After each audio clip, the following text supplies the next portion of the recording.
자, 우리 옆 사람과 인사합시다. 날마다 믿음으로 살아갑시다. 하나님이 내 삶을 인도하고 있습니다.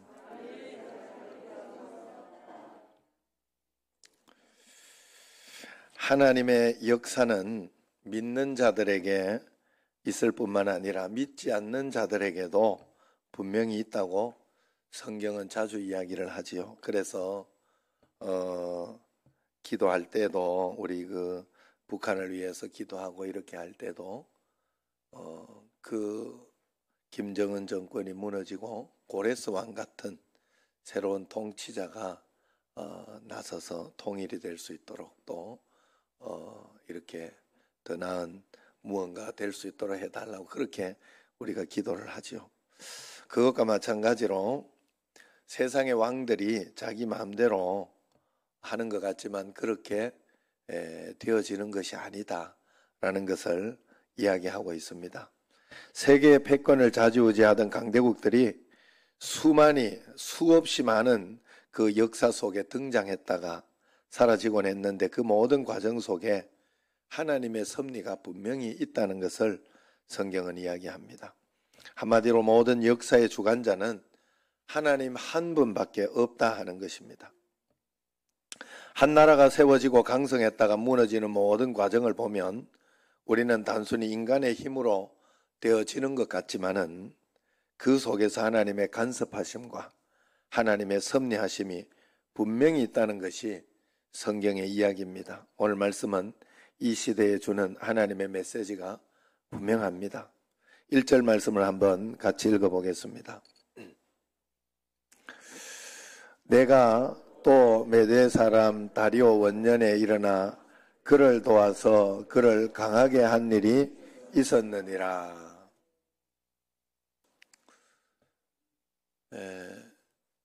뒤쪽에 좀 꺼야 안 될까? 나는 내가 더운데 여러분 안 더워요? 좀 덥죠? 그 뒤에 좀 적을 거예요. 오늘 이 1절 말씀은 내가 또 메대 사람 다리오 원년에 일어나 그를 도와서 그를 강하게 한 일이 있어. 이게 누구 말인가 하면 바로 가브리엘 천사가 그를 도와주었다 하는, 지금 가브리엘 천사가 다니엘에게 이제 이야기하는, 예언을 하고 이야기를 해주는 그런 내용이기 때문에 그를 도왔다 하는 것을 이야기하고 있습니다. 이 구절은 하나님께서 하나님을 잘 믿는 사람들만 도와주는 것이 아니라 때로는 하나님을 믿지 않는 세상 제국의 패권이 이렇게 잡도록 도와주는 때가 있다는 것입니다. 왜 그러냐? 그것을 통해서 하나님이 이루실 역사가 있기 때문에 그렇게 조정하고 있다 하는 그런 뜻이죠. 그렇게 세계 패권을 잡은 페르시아가 바벨론 포로로 잡혀온 유다인들을 모두 해방시켜서 고향 예루살렘으로 돌려보내어 성전을 재건하게 그렇게 도와주고 있는 거죠. 엉뚱하게 유다는 페르시아를 통해 가지고 포로 기한이 성사되는 것입니다. 그저 페르시아가 바벨론을 정복하고 그 상황에서 정책에 의해 유다 백성들에게 귀환을 시키는 것 같지만 그 이면에 알고 보면 하나님이 페르시아를 하나님의 성 예루살렘을 재건하는 도구로 사용하셨다 하는 그런 말입니다. 하나님이 역사의 중심이시고 하나님의 관심은 그 나라를 움직여서라도 이렇게 만드신 하나님의 자녀들에게 관심이 있었다 하는 그런 뜻이죠. 그러므로 모든 것을 합력하여 선을 이루시는 그 하나님을 우리는 꼭 믿어야 할 줄로 믿습니다. 하나님은 우리가 급하면 우리를 살리시기 위해 우리를 둘러싼 제국의 운명을 바꿔서라도 건져주실 것이다. 하나님이 이렇게 내가 하나님 앞에서 잘 믿고 있으면 하나님이 나라의 정책을 바꿔서라도 아니면 어떤 것을 통해서라도 하나님이 나를 돌봐주시고 역사해 주시고 인도해 주신다 하는 거예요. 사실은 이번에도 이렇게 여러 가지 그 주택값이 올라가고 여러 가지 어려움이 있었을 때에도 어떤 분에게는 그것이 갑자기 오름으로 인해 가지고 본인이 이렇게 손해보고 힘들고 해야 할 일이 그렇게 되지 않은 무언가가 있었어요.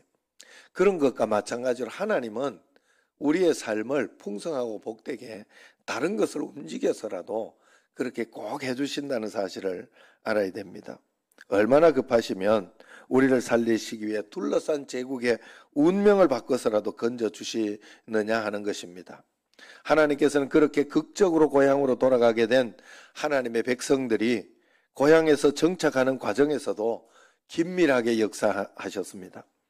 모든 세상의 권력 가운데 마귀의 역사도 있다는 것을 우리가 꼭 알아야 됩니다.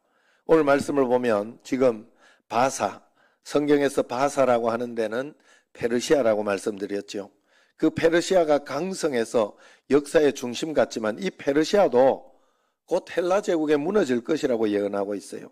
이것을 통해 세상 권력의 무상함을 이야기하지만 또 그 상황 속에서도 하나님은 믿음의 사람을 지켜주시고 그 믿음의 사람들을 지키기 위해 움직일 것이다 이야기를 하고 있는 것입니다.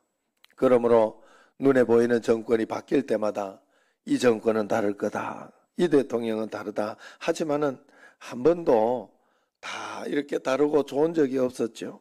꼭 권력의 마지막 비리, 마지막 아쉬운 통치 이런 것들이 남아있죠. 그러므로 세상 통치에 우리가 기대를 걸고 거기에 무엇을 하려고 해서는 안 됩니다. 어떤 상황 가운데서도 나와 함께 계시고 나를 인도하시는 주님을 바라봐야 되고 그분에게만 희망을 걸어야 하는 것이죠. 그래서 2절을 한번 보세요. 2절을 보면 이제 내가 참된 것을 네게 보이리라 예언을 해주겠다는 거예요. 그러면서 보라, 바사에서 또 새 왕들이 일어날 것이요 그럽니다. 그 새 왕들이라는 것은 다리오 왕 이후에 새 왕이 일어날 것이다. 그래서 다리오 왕 후계자 새 왕이 캄비세스, 그 다음 스멜디스, 히스타스피스 이 왕들을 이야기합니다. 이 왕 이후에 그 후에 넷째는 그 다음의 왕은 그들보다 심히 부요할 것이며 그가 부요함으로 강하여진 후에는 모든 사람을 충동하여 헬라 왕국을 칠 것이며 그러죠. 넷째는 그들보다 심히 부요할 것이라 했어요. 그러면서 강해진 뒤에는 강하여진 후에는 그 부요함으로 강하여진 후에는 모든 사람을 충동하여 헬라 왕국을 칠 것이며 그러죠. 실제로 이 부요하고 강해진 때가 언젠가 하면 바로 아하수에로 왕 때입니다. 네 번째 왕이 바로 아하수에로 왕이에요. 에스더서에 나오는 그 아하수에로 왕이 그 페르시아의 바사의 네 번째 왕이 된 거예요. 그래서 그는 강하여진 후에는 모든 사람을 충동해서 헬라 왕국을 칠 것이라. 이게 뭔가 하면 그리스와의 전쟁을 이야기하는 거예요.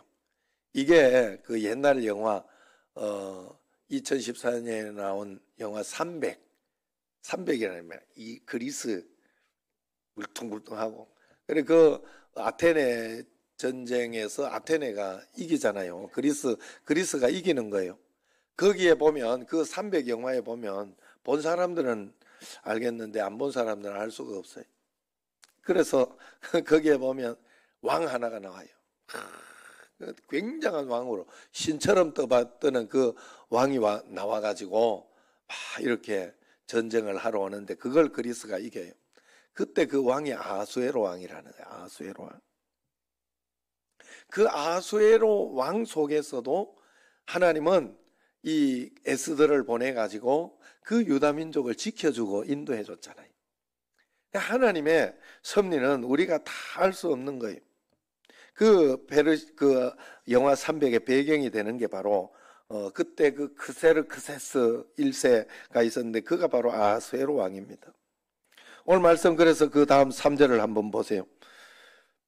그 이후에 왕을 칠 것이며 하고 그 이후에 3절 시작. 장차 한 능력 있는 왕이 일어나서 큰 권세로 다스리며 자기 마음대로 행하리라. 그 다음에 한 능력 있는 왕이 또 일어난다는 거예요. 그 왕이 바로 페르시아를 무너뜨린 알렉산더 왕입니다. 그는 역사상 어떤 정복자보다 뛰어난 능력으로 세상을 휩쓸어서 아무도 필적할 자가 없을 정도로 만들었어요. 그러나 그 영광은 너무나 짧았던 것입니다. 그래서 4절에 보면 그러나 그가 강성할 때에, 이 알렉산더가 강성할 때에 그의 나라가 갈라져서 그럽니다.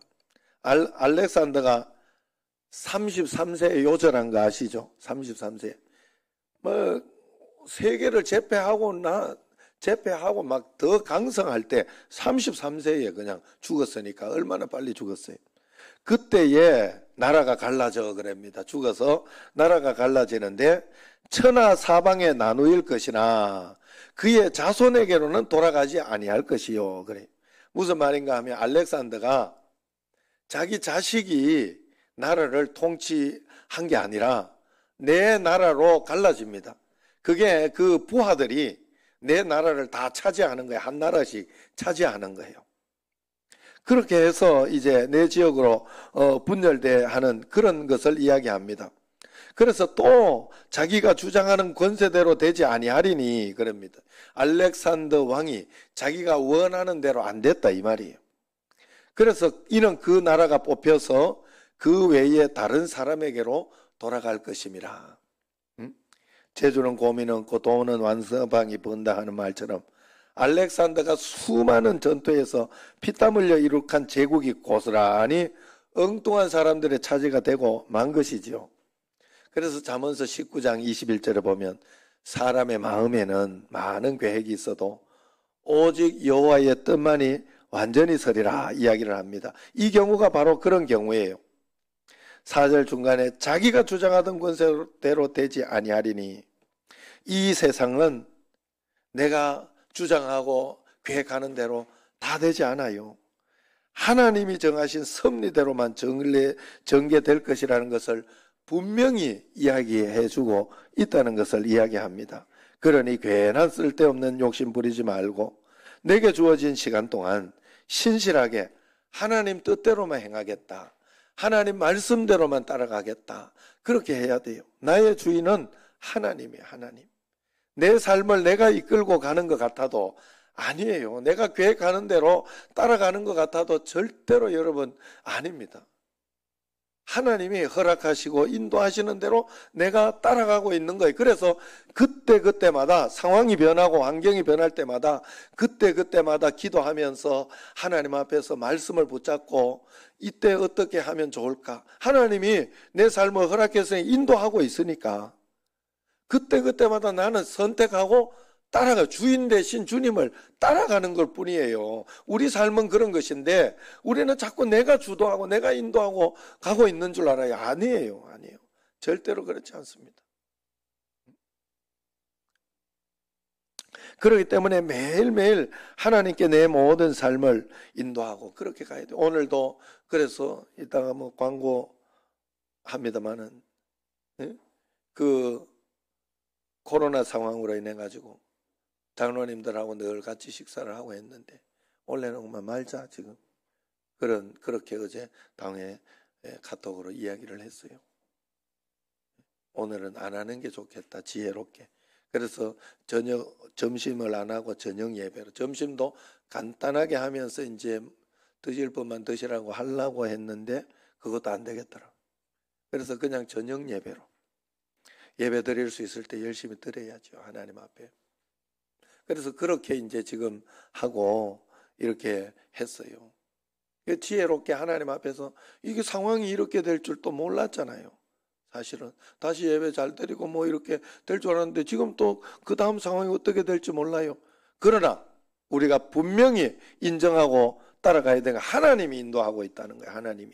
그러니까 그 하나님을 내가 신뢰하면서 의지하면서 그때 하나님 또 어떻게 할까요? 하고 한 걸음 한 걸음 따라가면 됩니다. 따라가면 됩니다. 오늘 말씀 4절 이후에 5절부터 마지막 절까지를 보면 이제 헬라 제국에서 분열된 4개의 나라 사이에 이 4개의 나라 사이에 특별히 강했던 나라가 남방 애굽 왕국이 된 거예요. 애굽이 된 거야. 4개 나라 중에 하나가 애굽 왕국이고 또 북방에는 시리아 왕국이 있었던 거예요. 그 두 나라가 전쟁이 일어날 것이다. 강하던 그 두 나라가 전쟁이 일어날 것이라 예언을 합니다. 이게 중요한 이유는 그 사이에 낀 유다 왕국 때문에 그런 것이죠. 이런 강대국에 비하면 작은 나라 유다는 중간에 끼어서 이러지도 저러지도 못하는 불쌍한 신세입니다. 그런데 하나님의 마음은 언제나 그 강대국에 있는 것이 아니라 하나님을 믿지 않는 강대국에 있는 것이 아니라 하나님을 잘 믿는, 하나님을 믿으려고 하는 하나님의 자녀 유다 나라에 있었던 거예요. 그래서 이사야 43장 3절에 보면 하나님은 애국과 구스 같은 중국이나 일본 같은 그런 나라하고도 유다를 바꾸지 않는다. 그렇게 이야기를 분명히 하고 있습니다. 아무리 못나도 내 자녀가 남의 집 자녀보다 잘났잖아요. 사실은 그것처럼 소중한 것처럼 하나님께서는 연약하고 보잘것없는 하나님의 자녀를 소중하게 여긴다 하는 거예요. 그래서 오늘 다니엘에게 하나님은 열방의 파워 게임에 대한 예언을 굳이 보여주고 계시는 이유는 하나님의 백성인 유다 나라에 미칠 영향 때문에 미리미리 가르쳐주고 있는 거예요. 예언해주고 있는 거예요. 남방 애국과 북방 시리아 왕국에는 왕국에게 이 유다 왕국이 중요한 이유는 그 유럽과 아프리카, 아시아를 잇는 지리적 요충지이기 때문에 유다를 꼭 정복해야 거기를 통과해서 이제 세계로 뻗어나갈 수 있기 때문에 그런 것입니다. 그래서 이곳을 차지하기 위해서 많은 공방전을 펼치지요. 이들은 서로 맹약을 맺었다가 배신하고 배신했다가 또 약속을 하고 그렇게 하는 역사를 반복했어요. 그러면서 서로 엎치락뒤치락 일천일대의 공방전을 벌이면서 주변 국가들을 동원해 싸우다가 점차 국력이 쇠약해진 것입니다. 이들의 전쟁은 세상 권세 잡은 자들의 끊임없는 야심, 그리고 그를 이루기 위해 약속도 번복하고 거짓과 배신을 임사하는 수단 방법을 가리지 않는 야비함과 포악성을 보여주면서 그러다가 스스로 패망의 길에 이르게 되는 허무한 세상의 권력의 본질을 보여주고 있습니다. 여러분 사실 우리도 그렇잖아요. 지금 대통령 되고 난 뒤에 이렇게 해서 전부 막 계속 복수하니까 지금 생각을 해봐요. 이명박 대통령이 장로님보다 더 드셨죠? 더 들었죠, 그죠? 조금 거의 80 다 돼가는 걸로 내가 알고 있는데, 그죠? 이명박, 그죠? 예. 그런 사람이 지금 감옥에 가 있으니 이게 뭐가 이게 권력이 참 무상하잖아요. 아니 정말 무상하잖아요. 권력이 참 이게 배신과 배신 어떤 그런 것들로 인해 가지고 얼마나 참 그렇습니까? 나 그래서 지금 사실 뭐 여기에 정권이 바뀌니까 법이 바뀌는데 그걸 어떻게 막아요? 걸면 걸리는데 그냥 걸면 걸리는데. 그래 지금 요번에 저 대통령 이렇게 하려다가 안 했던 법관 출신 누구 있죠? 아니 그런 사람 말고 저번에 아니 참 믿는 사람 요번에 당 대표 했던 한교안, 예.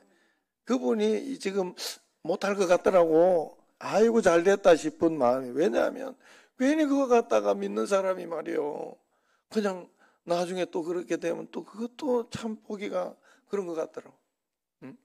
이게요 그런 거예요. 권력이 참 무상하다. 그러나 여러분, 우리가 하나님 앞에서 이 예언을 해주는 이유는 400년이 흐른 뒤에 이런 예언이 성취되거든요.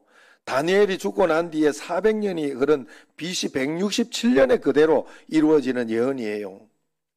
이 예언을 보여주는 이유가 뭐예요? 그것은 악한 세상의 역사도 하나님이 하나도 놓치지 않고 있으니까, 주관하고 있으니까 너희는 두려워 말고 나만 믿고 따라와라 하는 유대 백성에게, 너희는 작은 나라지만 나만 믿고 따라와라. 그래서 유대가 얼마나 그렇게 망하고 하면서 간당간당해도 하나님께서 지켜주셔서 지금은 사실 세계에 이렇게 경제를 이끌어가는 그런 두뇌, 브레인 이런 상황이 돼 있잖아요, 사실은. 그러면서 이스라엘 나라도 회복하고 그런 어떤 것 가운데 있잖아요. 그러니 알렉산더 대왕이 자신의 후계구도 하나도 자기 마음대로 못했던 것처럼 악한 세상의 권력자들이 아무리 음모를 꾸며도 그들 뜻대로 역사가 이루어지지 않는다 하는 거예요. 역사의 주관자이신 하나님께서 다 지켜보고 계시다가 선을 넘으면 반드시 개입해서 역사의 물줄기를 하나님이 원하시는 방향으로 돌려버리신다는 거예요. 그래서 악이 잠시는 번성하는 것 같지만 하나님의 역사가 완전히 파국으로 치닫지 않도록 하나님은 반드시 컨트롤해 나갑니다. 우리 인생도 하나님은 반드시 그렇게 해 나간다는 뜻이에요. 코로나가 지금 완전히 길을 막은 것 같지만은 이 속에도 하나님이 열어놓으신 길이 있고 이 속에서도 하나님이 붙잡아 주시는 길이 분명히 있다는 겁니다. 바벨론 뒤에도 페르시아 뒤에는 헬라 제국은 또 몇 개의 나라로 갈라져서 끊임없이 서로 견제하고 배신하고 싸우기를 반복합니다. 한때 천하를 호령하던 권력자들도 하나님의 때가 되면 한순간에 권력을 잃고 죽임을 당하고 예기치 못한 강자들에게 그 자리를 내어주면서 사라집니다. 이것이 세상 권력의 허무함입니다. 그러나 하나님은 이러한 가운데서도 하나님의 자녀를 지켜주신다고 성경에서 이야기하는 것이 바로 오늘 내용입니다. 하나님 나라가 3번 바뀌는데도 하나님은 이 강대국이 이 바벨론부터 해가지고 바사, 메데, 바사 이렇게 3번이나 바뀌었어요. 정권 한 번 바뀌면 총리부터 잘리는 게 이게 인지상정이 원래 그래요, 원래. 그런데 다니엘은 나라가 3번 바뀌는데도 안 잘렸어요. 총리로서 그 역할을 잘 감당한 거예요. 왕으로 막 이렇게 한 것은 아니지만 총리로서 그 나라를 좌지우지할 수 있을 정도로 잘 관리를 해서 그래서 그 다니엘 때문에 이스라엘 백성들이 보호되고 지켜진 거 아니겠습니까? 그렇게 하나님은 그렇게 지켜주시는 것을 분명히 보여주셨습니다. 그러므로 우리가 어떤 상황과 환경 속에서도 하나님을 잘 믿고 순종하며 따라가는 사람은 반드시 건져주신다는 것을 잊지 마시기를 바랍니다. 하나님 오늘 강준지 지사는 건져줬잖아요. 예? 아유, 강준지 지사 얼마나 보고를 잘해주는지 너무 감사했어요. 그러니까 내가 이거 이렇게 지금 상황은 이렇구나 하는 걸 잘 알 수 있어서 좋았어요. 그리고 여러분들도 꼭 그렇게 문자라도 하면서 꼭 이런 상황이 있습니다 하고 기도해 주세요 하고 늘 이렇게 해주시면 제가 잘 알 수 있잖아요. 지금 어제 같은 경우에도 강준지 집사 그저께 심근경색인 줄 알았던 거예요. 처음에 또 이렇게 아프고 하는 게 그게 심근경색인 게 뭔가 있다 이렇게 해서 그래서 그걸 가지고 발견이 되면 이제 그 관으로 이렇게 하는 넓히는 그 시술을 하려고 이렇게 봤는데 괜찮다, 아직 괜찮다 하는. 그래서 그냥 약물 받았나요? 아니면 약물도 안 쓰나요? 예, 약물로 이렇게 하는 거. 그래서 지금 사실 강춘지 집사님 뭘 발견했어요, 지금? 문제가 있는 줄 알고 걱정을 막 하고 있었는데 문제가 없는 걸 발견했어요. 그래가지고 오랜만에 웃었죠? 자, 내가 뭘 이야기를 하려고 하는 거예요. 여러분 지금 문제 없으면 꼭 문제 있어가지고 한번 발견해가지고 행복하지 말고 그냥 행복해해라 이 말이에요. 무슨 말인지 아시죠? 지금 감사하고 하나님께 내가 힘 있을 때 더 예배드리고 주님 앞에 나아가겠습니다. 꼭 그렇게 하시기를 바랍니다. 그래서 언제나 하나님은 끝까지 우리를 지켜주신다 하는 거예요. 그래서 오늘 말씀의 결론을 이사야 말씀을 가지고 한번 여러분들에게 전해주고 마치려고 합니다. 이사야 43장 1절을 보면 이런 말씀이 나옵니다. 야곱아, 너를 창조하신 여호와께서 지금 말씀하시느니라. 이스라엘아, 너를 지으신 이가 말씀하시느니라. 너는 두려워하지 마라. 내가 너를 구속하였고 너를 지명하여 불렀나니 너는 내 것이라. 하나님이 지금 우리에게 해주시는 말씀인 줄로 믿습니다. 내가 너를 지명하여 불렀고 너는 내 것이라. 어떤 상황과 환경 가운데, 어떤 어려운 가운데, 어떤 작은 사람이라도 내가 하나님에 대해 그 마음을 가지고 있으면 하나님은 나를 지켜주시고 붙잡아 주신다.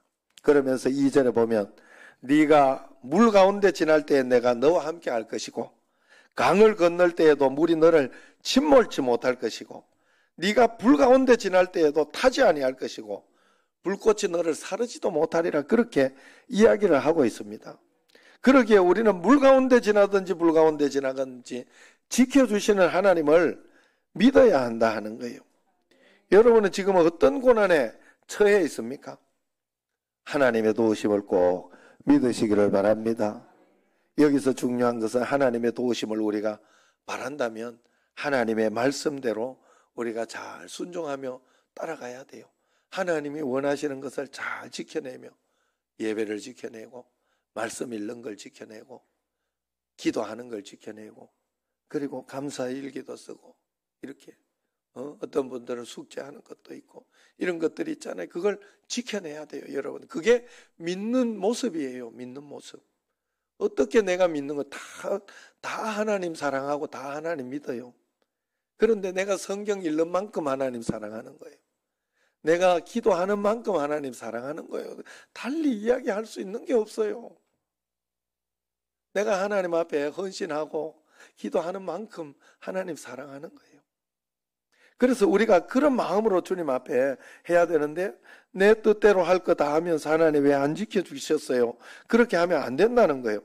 내 뜻은 굽힐 생각이 없으면서 나는 이렇게 할 생각도 없으면서 하나님 이렇게 되도록 하나님은 도와주시기만 하면 돼요 라고 하는 것과 비슷한 거 아니에요? 하나님이 나의 주인 왕이 아니라 나의 종부리듯이 필요한 것만 해달라고 내가 하지 않느냐 하는 것입니다. 이렇게 믿는 믿음은 잘못된 믿음이라 하는 거예요.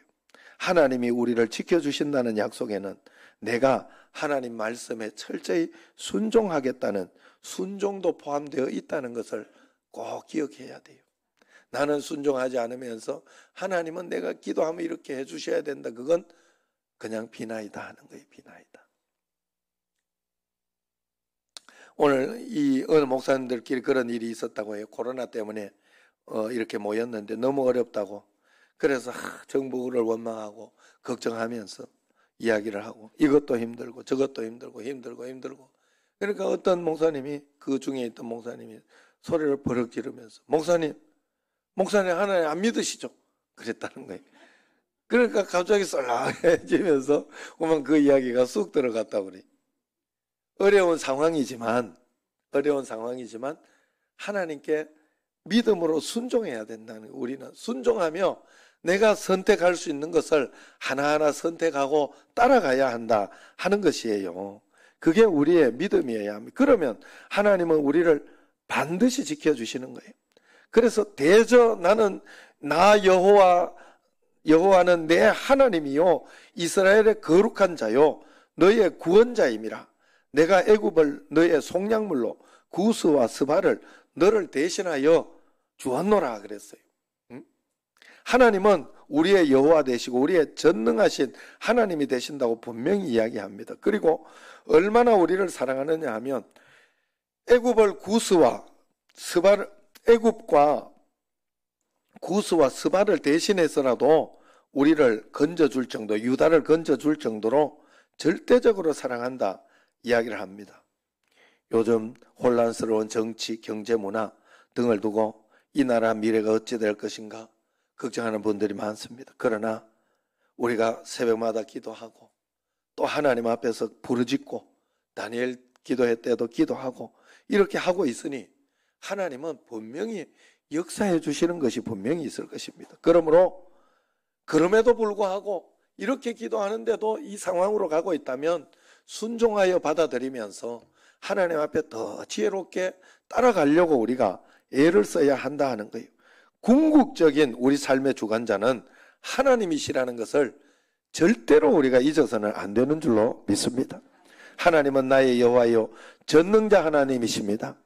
그리고 그 하나님은 나를 너무 사랑하셔서 세상의 그 어떤 것과도 바꾸지 않는 그 사랑을 어떤 재물과 보화로도 바꾸지 않겠다고 분명히 이야기하고 있습니다. 유다 그 적은 나라를 애국과도 안 바꾸고 구스와 스바와도 안 바꾸겠다. 분명히 이야기를 하고 있어요.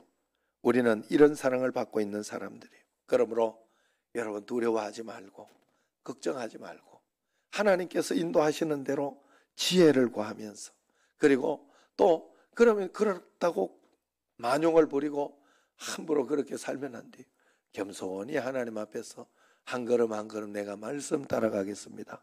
순종하겠습니다 하면서 주님을 따라가고 동행하는 여러분과 저가 되기를 주의 이름으로 축원합니다. 기도하겠습니다.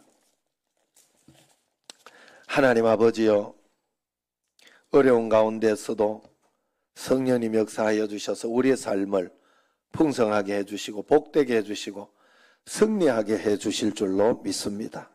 매일매일 하나님의 지혜로 한 걸음 한 걸음 따라가는 저희들이 꼭 되게 하여 주옵소서. 예수님 이름으로 기도드리옵나이다. 아멘. 찬송.